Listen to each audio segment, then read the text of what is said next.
cuma cara doang. Lain istilahnya pada negara tetangga kita, Thailand, mereka ada salah satu sekolah, ini SD, yang sangat lengkap fasilitas untuk penyandang disabilitas, sangat aksesibel.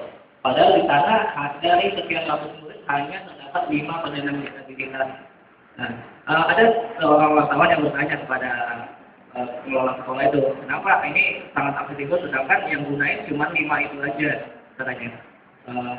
Nggak mau banjir atau gimana kan untuk membangun fasilitas aksesibel itu sangat mahal.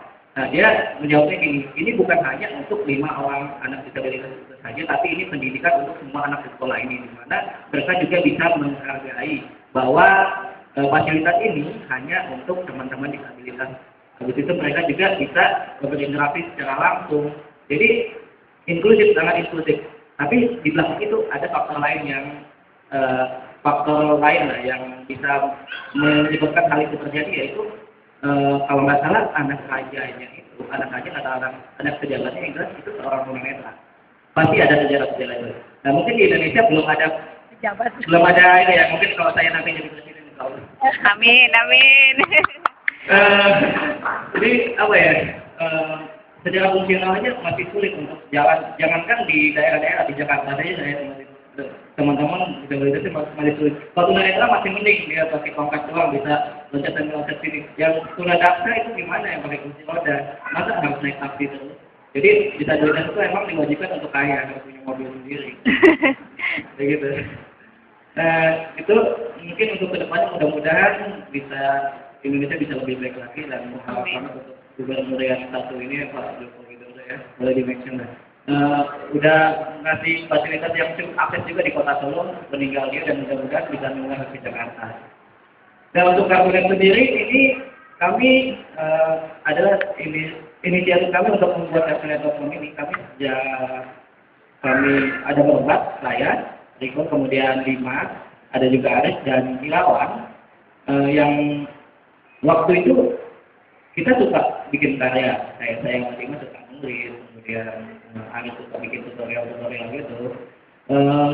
Kita suka bikin karya tapi nggak bisa nyalurinnya. Jadi waktu itu lagi booming-boomingnya internet, masih Friendster ya zaman dulu ya. Itu kenapa kita nggak bikin satu wadah aja yang bisa nampung karya kita buat karya teman-teman kita gitu. Makanya gitu, di situ kita bikin Kartunet.com, itu karya tunanetra iktatannya. Kebanyakan itu saya karya tunanetra. Di situ kita membuat karya teman-teman disabilitas juga, dan dalam perjalanannya banyak juga teman-teman yang dari pengunjung sendiri yang mengirimkan karyanya. Dalam perkembangannya Kartunet.com itu kami jadikan sebagai citizen media khusus membahas tentang isu disabilitas, di mana isu-isu ini jarang diangkat di media-media komersial, dan kalau itu diangkat masih banyak salah persepsi. Itu yang justru bikin paradigma disabilitas itu cenderung negatif juga. Contohnya dulu banyak ya film-film semacam Hidayah gitu ya. Coba perhatiin, biasanya dia melakukan kesalahan. Misalnya ngapain kayak bohongin orang tuanya kayak Nikoy harus dipukulot. Terus misalnya berbuat salah gitu kan, main judi atau apa, tiba-tiba buat menyadarkan dia menjadi seorang disabilitas, ketabrak mobil lah, tiba-tiba tunanetra lah, waktu itu hilang ingatan dan lain sebagainya. Nah, itu berarti membuat stigma disabilitas itu buruk gitu. Mungkin kalau ada orang berkabatan nama saya di jalan, wah ini zaman dulunya ngapain ini jadi dan itu apa ya, sesuatu yang menghibur, mungkin bisa menyadarkan orang juga bahwa tidak boleh berbuat itu, tapi efeknya itu bisa ke yang lain-lain, termasuk disabilitas itu sendiri kayak gitu. Jadi masih ada apa ya, kayak salah persepsi lah. Nah, yang di Kartunet.com ini kami dari perspektif kami sendiri, jadi bagaimana kami menyampaikan isu-isu disabilitas itu dari sisi kami, dan mudah-mudahan itu jadi referensi buat orang-orang lain yang ingin mengetahui lebih banyak tentang dunia disabilitas. Dan selain membahas isu disabilitas juga ada pencapaian prestasi dan lain sebagainya gitu.